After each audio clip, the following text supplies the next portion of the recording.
Big thanks to all the members for directly supporting my content here on the platform. And remember, if you want to support as well, the missile knows where the join button is at all times. Hello pilots! Today we're taking another look at the F-15C, and the reason for that is pretty obvious. We've spotted Hornets on the horizon. But the real question is the F-15C still good enough to help you get to your F-18? That's what I'm going to help you figure out by the end of this video. To start off, the F-15 has changed a lot in how it plays since its release. It used to be a dominant, aggressive top dog that only a few planes in the game could truly compete with. But as time went on, aircraft with better performance, meaning they could dominate the early game, started showing up like the Eurofighter, the Rafale, and even the F-15E. The F-15C is also built around that high-pressure BVR playstyle, and since it's not as dominant as it once was, a lot of people started seeing it as outdated or weak in the current meta. But the truth is, it's still a great plane for mid and late game. And your playstyle has changed a lot too, since most planes are a bigger threat to you now. At this point, you gotta rely on a more defensive or passive flight style at the start of the match, and then switch to an attacker or support role for your team once the BVR phase is over. The ideal moment for you to show up is when the game looks like this, with furballs already formed. I also strongly recommend that you don't rely only on a payload of Fox 3s anymore. Bring 1 or 2 IR missiles so you can play this role more efficiently. And of course, there's this part too. Unlike the F-15E, where we prioritize some distance for engagements, the F-15C can actually take on more risk and still get results. Its flexibility in air combat is much broader, though like I said, in one-on-one fights, it might not be as strong.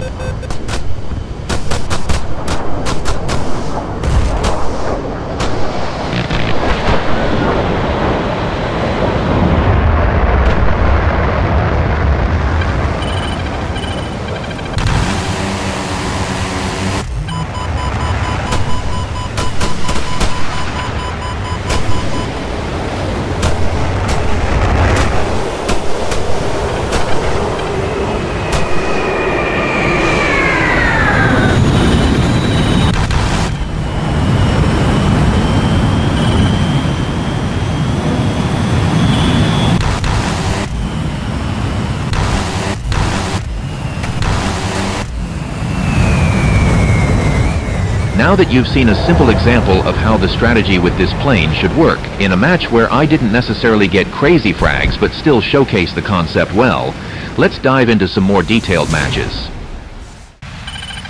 The plan for the second game is to gain altitude and stick to the area where my team decides to prioritize. Even though the side they chose puts us at a disadvantage in terms of where the enemy team will be attacking from, there's not much we can do when people don't want to learn how to play, so patience is key. Eventually, we'll pick off a target or two and then loop back, always maintaining a defensive and supportive position while avoiding fights in bad spots.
Here we already have our first volunteer to become a frag. Since we've got 8 missiles, there's no problem wasting 1 or 2. By now, there's probably a lot of teammates popping out of a sewer just to fire a missile at him.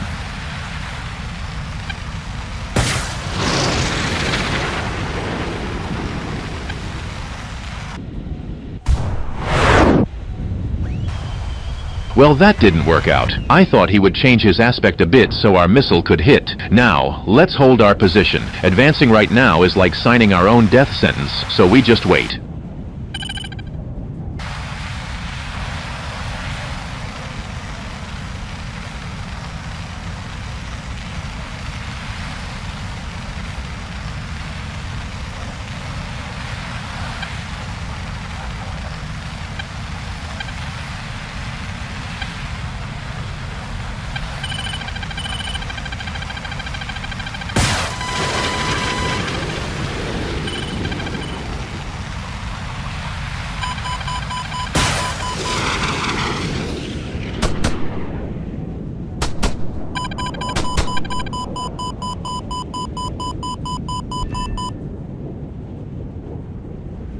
Do you guys see what happened here? My team stayed the whole time in a terrible spot to defend, constantly getting attacked from two different directions. They lost situational awareness because they had to focus on staying alive until there came a point where it was just impossible to stay alive anymore, and they got completely wiped out. Now, all I can do is take advantage of the blessing of being in a 1v31 match and frag as much as I can until I go down.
There are games where we have some exceptions to the main strategy of the plane. For example, I mentioned that the F-15C isn't really a plane you play aggressively in BVR anymore, but there are maps where you can play aggressively by taking advantage of certain gaps. On a map like Mysterious Valley, for instance, people like to play BVR in the middle of the map, and in other areas, there are few or no enemy planes defending the low-flying aircraft, so you can fly aggressively on those routes and cause damage to people flying at lower altitudes, like I'm about to do now. Remember, this isn't necessarily a gamble or something that depends on luck. You have a radar, and you can scan the route the enemy is taking. You can scan different altitudes to ensure the safety of your choice.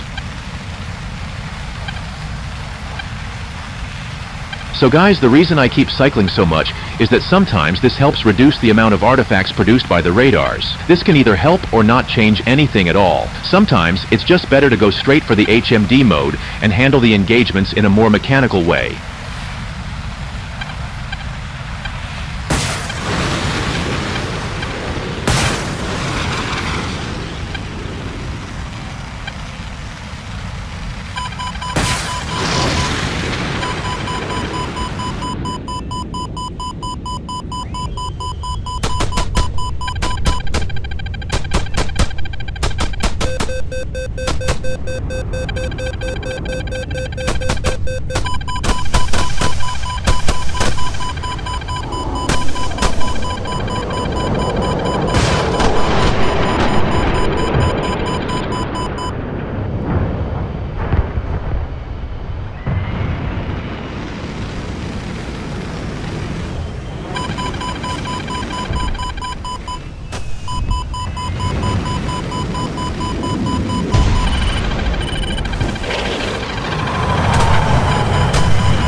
That's it.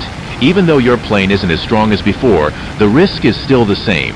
You gotta face it, and every now and then, you'll be rewarded for your effort. Now, let's keep going and hunt for our frags. That random order was just to make sure the other side doesn't get a chance to activate a blind hunt on us. They're spotted for me, and I'm probably not spotted for them. So we've got a full advantage here. Since I knew where they were, I went with HMD mode without using TWS or anything like that, just to avoid pings on their RWR that could spot me. As long as they don't see me, we're all good.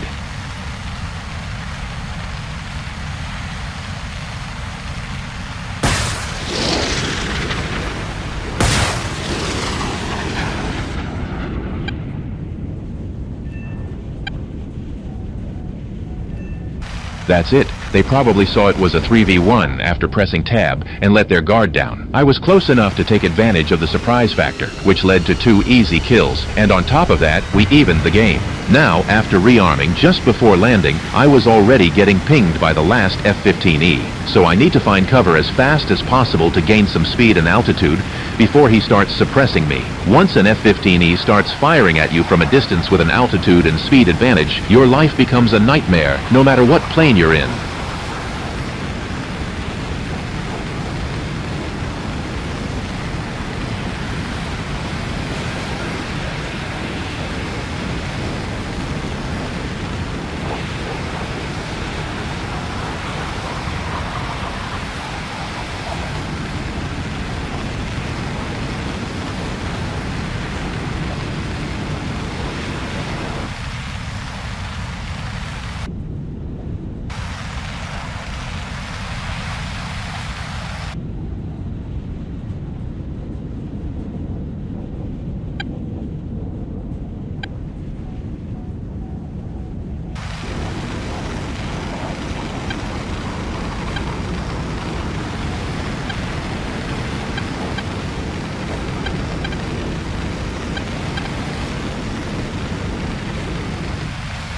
Here, he wanted to hold his shot. I think his plan was to fire with the best possible quality, but in a duel like this, you have to start suppressing early. It's really hard to get a long-range kill, especially against an enemy who's aware of you. So the one who fires first and starts defending first will always have the advantage because they'll be able to close the distance faster. And the F-15E is definitely a plane that doesn't handle progressive defense well, despite having a strong engine.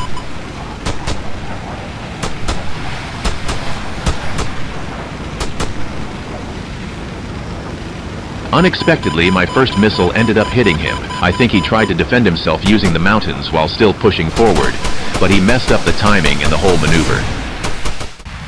For the fourth match, we're on one of the most balanced maps in top tier, at least that's what I think. Players here can take different routes, not just going left like they usually do. Honestly, I don't even know why that became a thing. But the fact is, teams here spread out across multiple fronts, so playing the backline role is even more rewarding since the variety of gameplay increases. Here my thought was just to avoid the engagement. I want to preserve my missiles for when I have the chance to be the attacker.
Okay, I don't know where this guy came from, But the important thing is that he didn't see me either.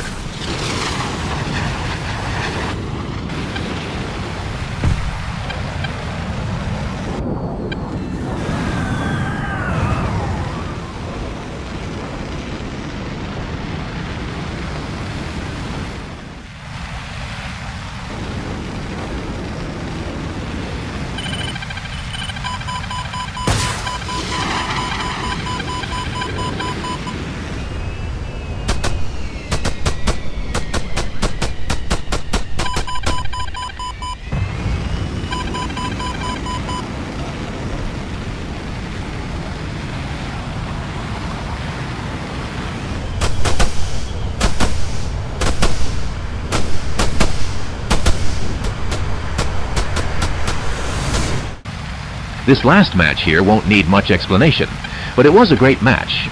I was able to maintain the role of a defensive aircraft the whole time, and we kept control of our side of the map, doing progressive defense from multiple directions. This is basically what should have happened in the second match, but this time France was on our side, so our team didn't get completely wiped out at once, making things a bit easier for us.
That's it for me today. Hope you enjoyed the content. Drop a comment down below with your thoughts on what we talked about. Do you agree or disagree with what I said? Your feedback is super important to me. The video ends, but the chat keeps going. Thanks for watching and supporting my work. Karma out.